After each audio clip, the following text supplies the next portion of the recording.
Welcome back to the channel. In today's video, we're going to take a close look at the 30-06 family tree, and we are going to rank them from worst to best. The 30-06 has some good stock, and we're going to find out, does one of the children of the 30-06 actually beat the 30-06 in this ranking? Let's find out. How extensive is a 30-06 family tree? Well, you could make an argument that it's quite big, but in today's video we are just going to focus on 7 of its lineage. So this will include wildcats and standardized cartridges, and sadly, sorry, we are not going to include the Ackley improved versions. I think they have a bit of an unfair advantage and they've been modified a little too much. So let's see the contestants. Now, I'm not ranking them just yet. We're just going to look at all of them, starting from smallest caliber up to largest. First, the very formidable 25-06 Remington. Next on the list is the very much forgotten 6.5mm .6, which, interestingly enough, has the same performance as a 6.5 PRC. And of course, the fans would never let us forget this cartridge. We have the legendary 270 Winchester.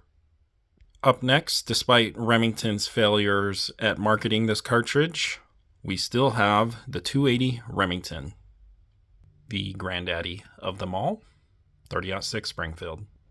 And don't forget about the 8mm .6.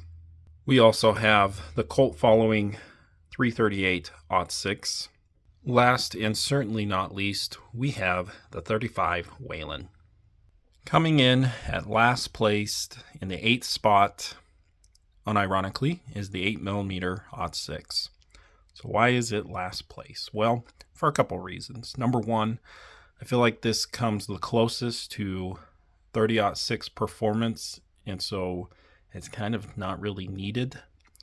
Now, this is a wildcat. It originated right after World War II, when a lot of the veterans were coming home with Mausers that Germans had. So they had a lack of 8mm Mauser ammo, so they would get a gunsmith to convert it to 8mm .6. It's not a bad cartridge, but at least for North Americans, they just don't like 8mm. So, you know, a 195 grain at 2,600 feet per second, yeah, it's really too close to 30-06, I believe. Coming in at 7th place is the 6.5mm .6. I think this wildcat was created a little too early. If someone had introduced it, or if someone does introduce it as a standard cartridge today, I think it would have quite the following. It really mimics 6.5 PRC. Let's just look at the data real quick. You know, a 130 grain at 3,000 feet per second. So according to Hornady, it's just a tad bit slower than a 6.5 PRC, but they do have about the same case volume. So I wouldn't be surprised if you could get a little bit better performance than what Hornady says. You're getting 2,900 feet per second with a 143. This seems really similar to a 6.5 284 Norma. Well, yeah, I don't think anyone really cares about the 6.5mm .6. Number 6, whew, you guys are going to destroy me in the comments for putting the 35 Whelen this low on the list. And no, this list is not what's the most popular version of a 30-06 cartridge. This is basically my opinion on performance, a little bit on popularity and success, but not really. So let me explain why I put 35 Whelen at number 6. It's a pretty niche cartridge. Not a lot of people have it other than people in the South that use it because they kind of need to. I definitely think this is an extremely good American Dangerous Game cartridge, and that's what it was built for, was to be a little bit better African cartridge. And it's really cool. I really like it, but you'll see why I rate this a little bit lower. So 200 grain at 2650, a 250 grain, I think this is where it really shines. 2,500 feet per second. You know, it's shooting a pretty big pill at pretty good velocities for being a 30-06 case. Gracing us in the 5 spot, so we're into the top 5 now, we have the lovely 280 Remington. This has a troubled history, at least with marketing with Remington. This cartridge has not been very successful, but you know, the modern version of the 280 Remington is quite good. You're shooting sleeker, higher BC bullets than a 30-06, so it does have a little bit better trajectory, and you're not really losing a lot of velocity with it as well. I think it's a really good cartridge that deserves a little bit more praise, and you know, more people should look at it and try it. It does have its fans, but they're pretty small. Coming in at number 4 is probably the most popular 25 caliber cartridge. This is the 25-06 Remington. This cartridge started as a Wildcat many years ago in the early 1920s. It finally became a standardized cartridge that Remington introduced quite a bit later. As I said, it's the most popular 25 caliber, and what it gives you is flat trajectory, shooting light bullets with very little recoil. It's really, I think, one of the better deer and antelope cartridges that you can get. Versatility is definitely lacking on the 25-06 Remington. It's probably why I have it only at number 4. But it's still a darn good one. And if you're just looking for a fun, easy to shoot, different cartridge than say a 6.5 millimeter for your deer hunts and your antelope hunting, get the 25-06 Remington. Coming in at number 3 probably will surprise you, at least those that aren't 338-06 fans. Now let me show you why I put this at number 3 and why I put it above the 35 Whelen. And the reason I have it at number 3 is it comes darn close to matching 338 Winchester Magnum, which the 338 Winchester Magnum's burning a lot more powder. You got the belt for those that don't like belts. Let's look at 338-06 performance. A 180-ish grain bullet at 3,000 feet per second.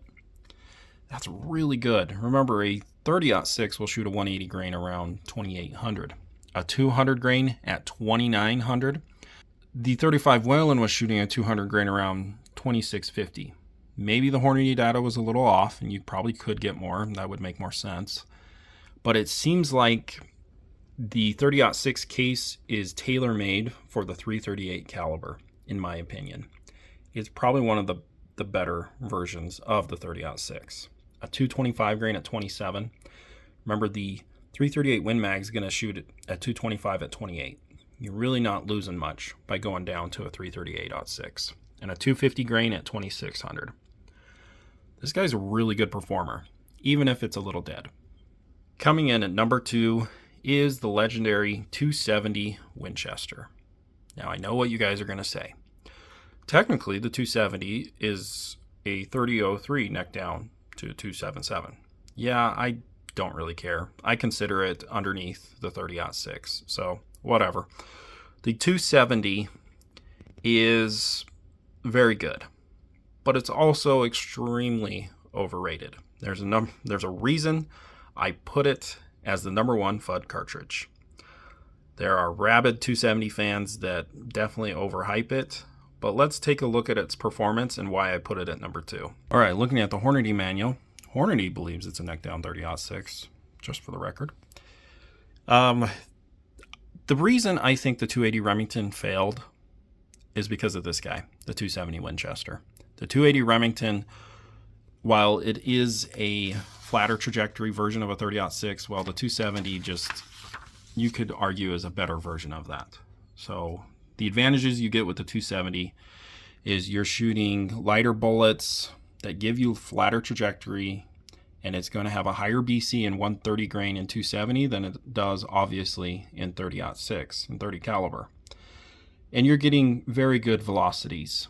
The 270 is not really considered a Magnum, but I could argue that it's kind of a baby Magnum. It definitely is a fast one. So a 130 grain at 3,100 feet per second a 140 grain at 3,000 feet per second, and then a 150 grain at 2,900 feet per second. It's pretty good.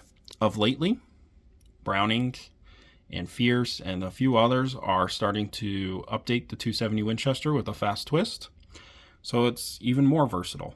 No surprise, at number one, I have the granddaddy of them all, the 30-06 Springfield. Why did I put this at number one? Well, it's really the measuring stick for all other hunting cartridges. Whenever a new cartridge comes out, it gets compared to a 30-06. The 30-06 is really the jack of all trades. Yes, it's not particularly amazing at one thing other than being a jack of all trades. Now, if I was just rating this list off of performance, I don't think I'd put the 30-06 as number one. I think I'd have to put the 338-06. It's shooting the same bullets faster. But you just can't beat the versatility of the 30-06 Springfield. You can load, realistically, most people load like 130 grain up to 220 grain bullets, but you really could load like 100 to 250 if you really wanted to and had the twist rate for it. It's just the king of versatility. It also has a bit less recoil than a 338-06 or an 8mm 06. It just sits perfectly. You could say it's an extremely balanced cartridge. It is, in my opinion, the best version of itself.